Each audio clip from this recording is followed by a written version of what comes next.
നമ്മൾ കുട്ടികളെ കൂടെ ഉൾപ്പെട്ടുകൊണ്ടുള്ള ഒരുപാട് പുസ്തകങ്ങൾ നമ്മൾ ചർച്ച ചെയ്തിട്ടുണ്ട് ഈ എപ്പിസോഡിൽ. പക്ഷേ ഇത് കേൾക്കുന്ന ഓരോരുത്തരിലും സംശയം ജനിപ്പിക്കാൻ മാത്രം ഒരത്ഭുത മനുഷ്യനെയും അദ്ദേഹത്തിൻ്റെ ഫിലോസഫിയെയും കുറിച്ചാണ് ഞാൻ പറയുന്നത്.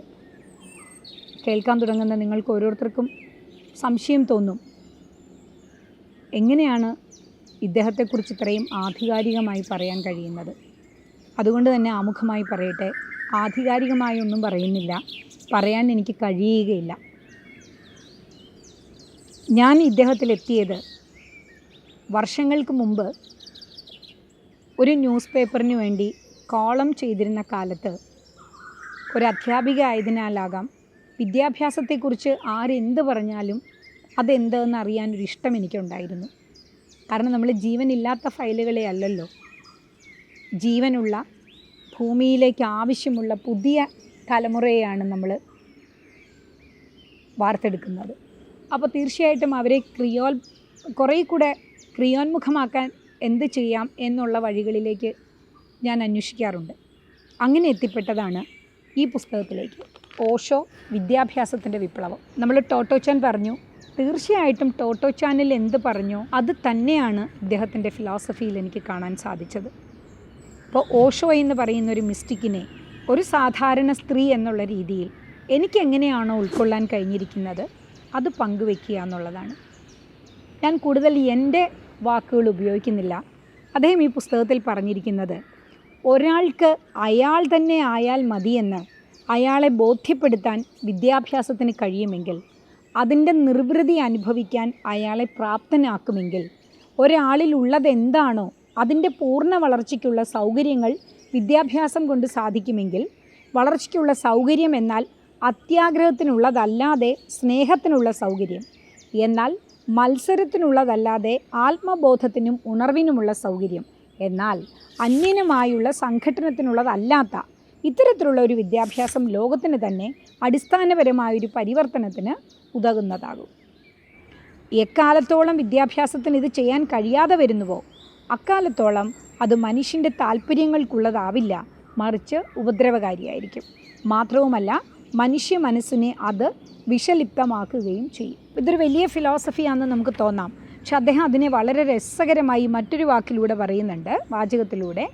ഒരു മുല്ലപ്പൂവിനെ അതായി തീർക്കാതെ അതിനെ ചെമ്പകപ്പൂ ആക്കാനാണ് ശ്രമിക്കുന്നത് എങ്കിൽ അതൊരു മുല്ലപ്പൂ പോലും ആകാതെ നശിക്കേണ്ടി വരും. അതായത് സ്വന്തം സ്വത്വത്തെ മറന്ന് അതുപോലും അല്ലാത്ത ഒരു ആളായി അത് നശിപ്പിക്കും, നാശോന്മുഖമാകും എന്നാണ്.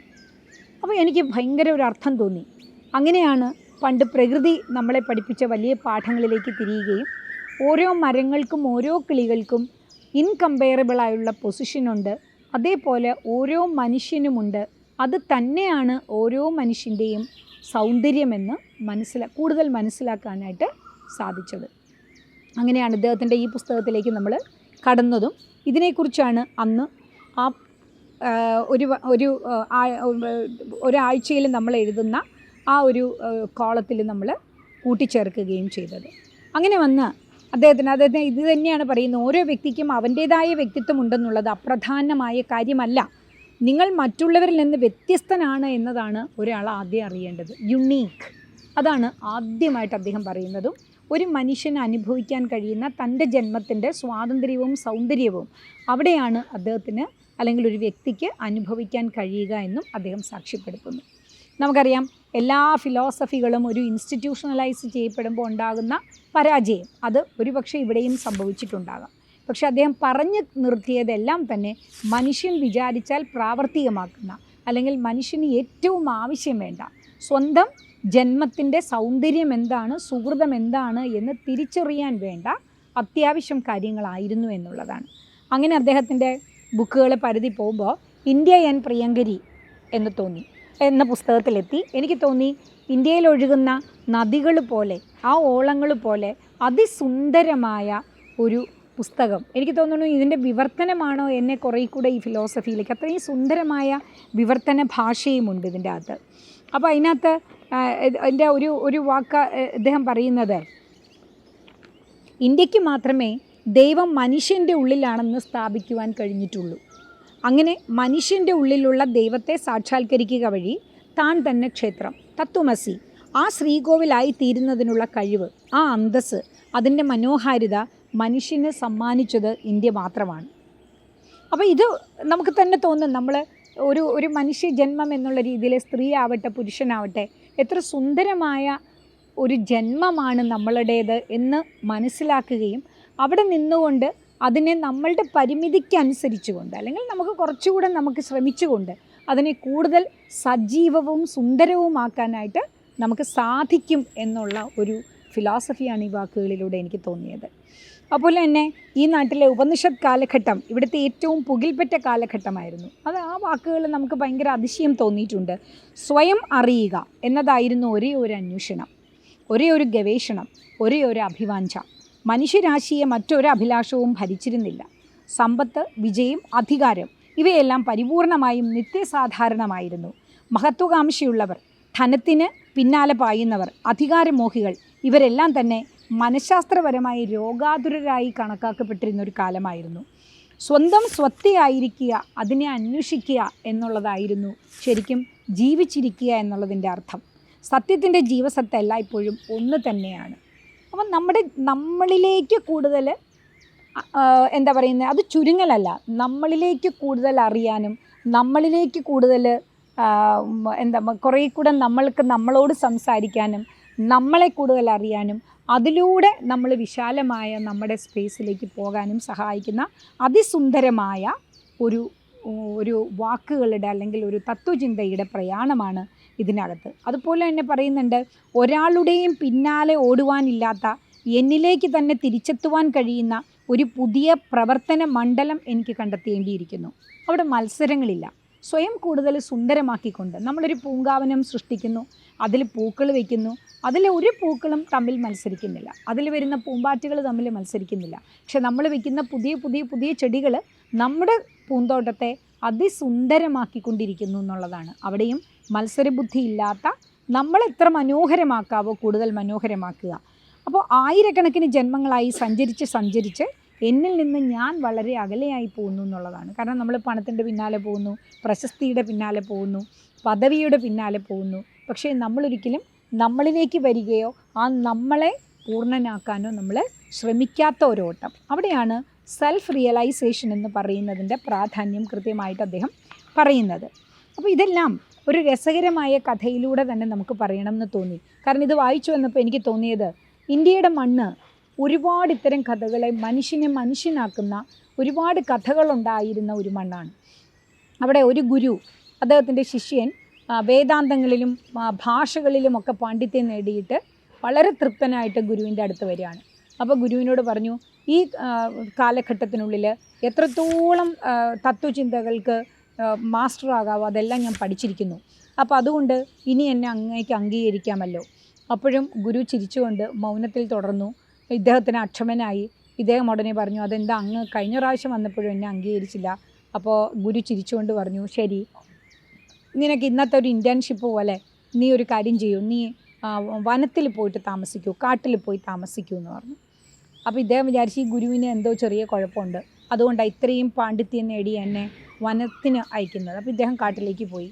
ഇദ്ദേഹം കാട്ടിലേക്ക് ചെന്നപ്പോൾ ഇദ്ദേഹത്തിന് മുഴുവനും തത്വചിന്തകളിലാണല്ലോ മാസ്റ്റർഷിപ്പ്.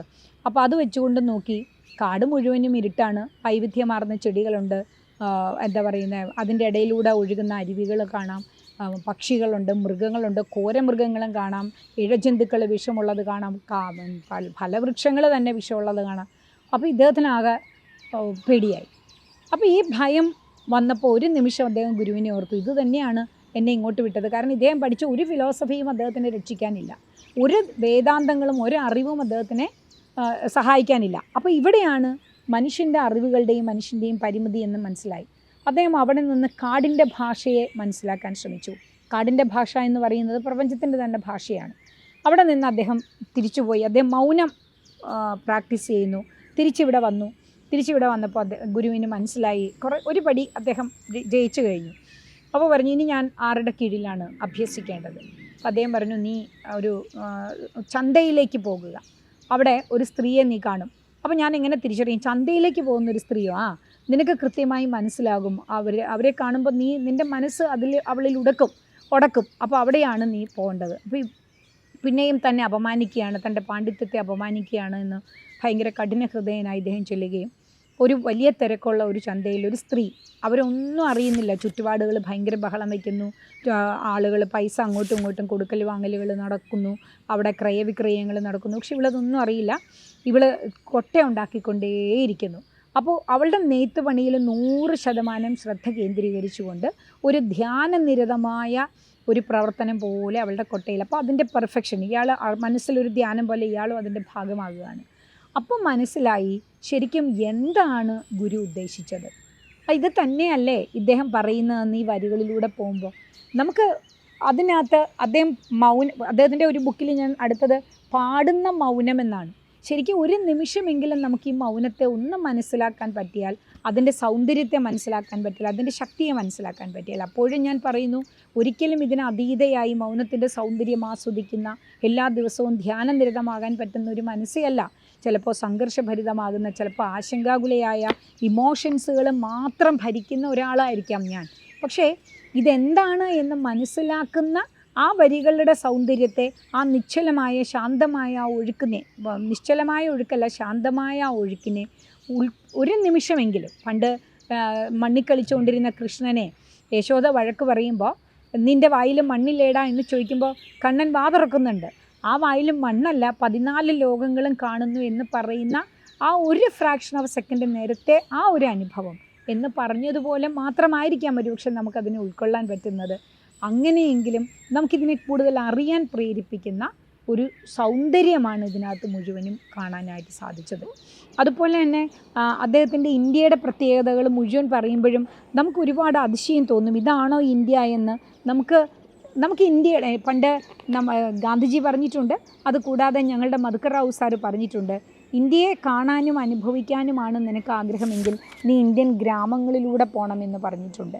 അപ്പോൾ ആ വൈവിധ്യത്തെ പൂർണ്ണമായും ഉൾക്കൊണ്ടുകൊണ്ട് പറഞ്ഞ ഒരു മനുഷ്യൻ, അദ്ദേഹത്തിൻ്റെ ജീവിതത്തിനകത്ത് അതിൻ്റെ കോൺട്രവേഴ്സിയൊക്കെ നമുക്ക് പറയാം, ഇതിനെ എതിർക്കാം. പക്ഷെ അതെല്ലാം അറിഞ്ഞുകൊണ്ട് അദ്ദേഹത്തിൻ്റെ ഫിലോസഫിയിലൂടെ മാത്രമുള്ള വളരെ ആഴത്തിലല്ലാത്ത ഒരു യാത്രയായിട്ട് മാത്രമേ നിങ്ങൾ കാണാവൂ. അദ്ദേഹം പറയുന്നുണ്ട്, സ്വിറ്റ്സർലൻഡ് മനോഹരമാണ്, എന്നാൽ ഹിമാലയത്തിനോട് താരതമ്യം ചെയ്താൽ ഒന്നുമല്ല. അതിൻ്റെ എല്ലാ ആധുനിക സജ്ജീകരണങ്ങളോടും കൂടി സ്വിറ്റ്സർലൻഡിലായിരിക്കുന്നത് സൗകര്യപ്രദം തന്നെ. ഹിമാലയത്തിൽ വളരെ അസൗകര്യങ്ങളുണ്ട് താനും. അതിപ്പോഴും യാതൊരു സാങ്കേതികതകളും ഇല്ലാതെ ഇരിക്കുന്നു. റോഡില്ല, ഇലക്ട്രിസിറ്റി ഇല്ല, ആകാശ വിമാനങ്ങളില്ല. പക്ഷെ ഇപ്പോൾ മാറ്റങ്ങൾ സംഭവിച്ചിട്ടുണ്ട്.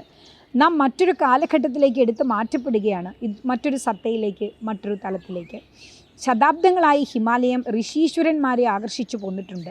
ആ ഔന്നത്യം, ഒരിക്കലും ഉരുകിയിട്ടില്ലാത്ത ആ ശാശ്വതമായ മഞ്ഞ്, ഒരിക്കലും ഭഞ്ചിക്കപ്പെട്ടിട്ടില്ലാത്ത ആ നിശബ്ദത, ഒരിക്കലും ചരിക്കപ്പെട്ടിട്ടില്ലാത്ത ആ പാതകൾ, ഇവയിലെല്ലാം ഋഷിതുല്യ അന്തരീക്ഷത്തിൻ്റെതായ ചില സവിശേഷ ഗുണങ്ങളുണ്ട്. ഹിമാലയൻ കൊടുമുടികളും ആന്തരിക അവബോധവും തമ്മിൽ ചില സാദൃശ്യങ്ങളുണ്ട്.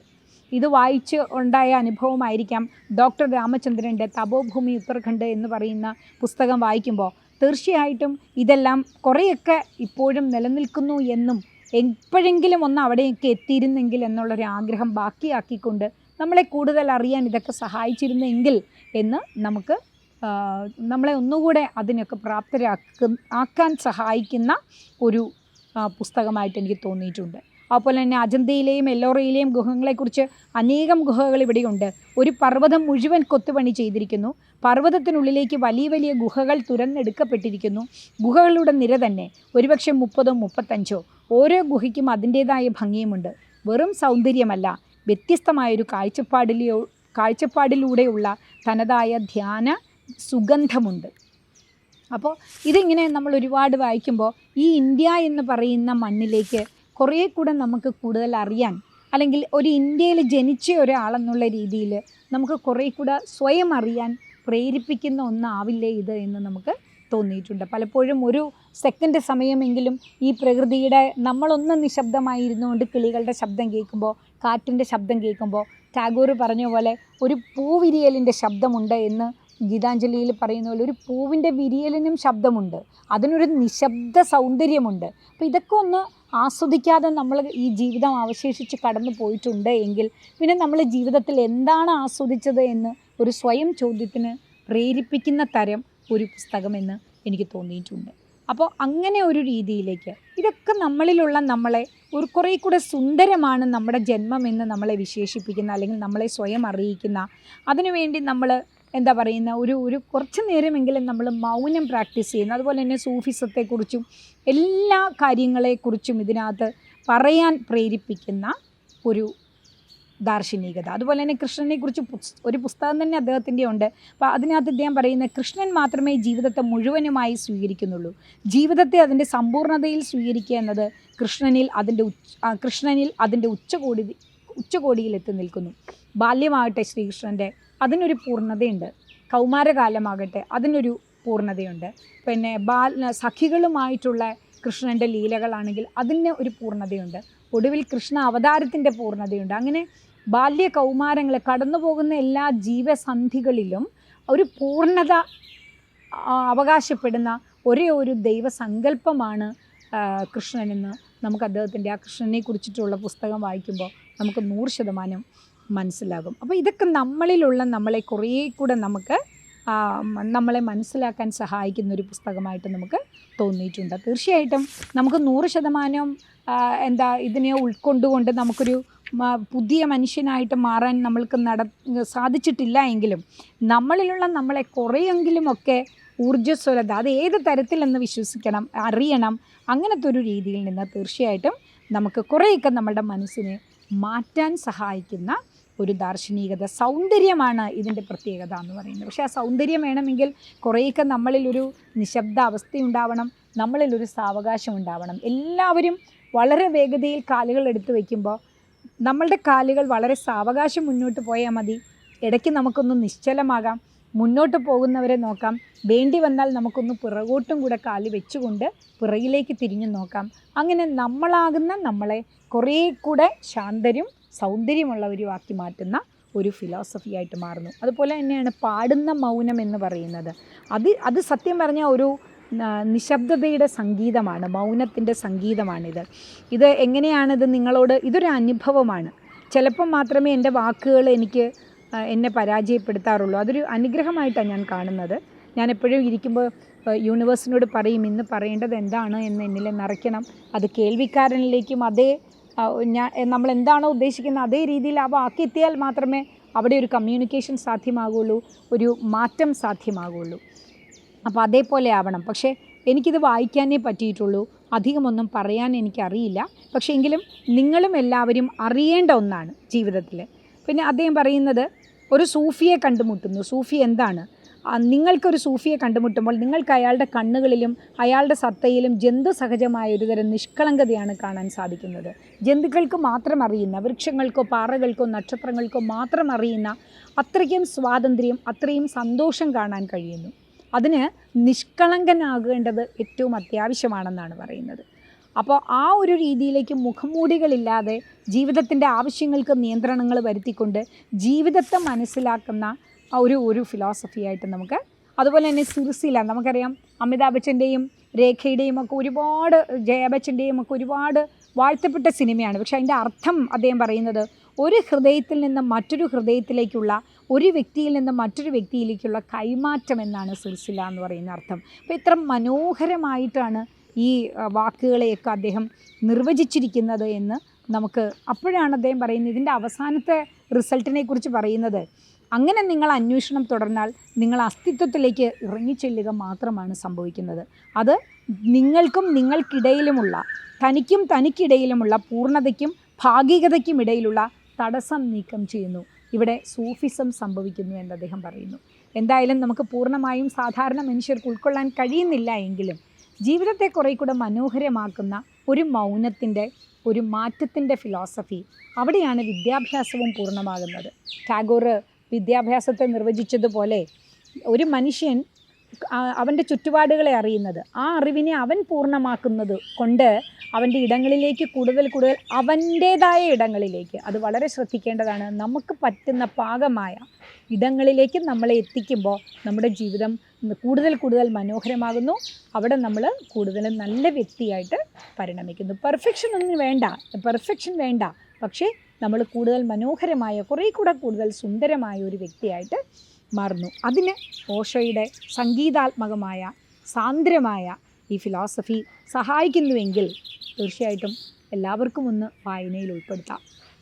വളരെ സന്തോഷമാണ് എനിക്കിത് പറയാൻ. ഞാൻ പറഞ്ഞല്ലോ, ഇത് ഞാൻ അന്ന് ആ പത്രത്തിന് വേണ്ടി എത്രയോ വർഷങ്ങൾക്ക് മുമ്പ് എനിക്കറിയാവുന്ന രീതിയിലൊന്ന് ചെയ്തു വെച്ച ഒരു കോളമാണ്.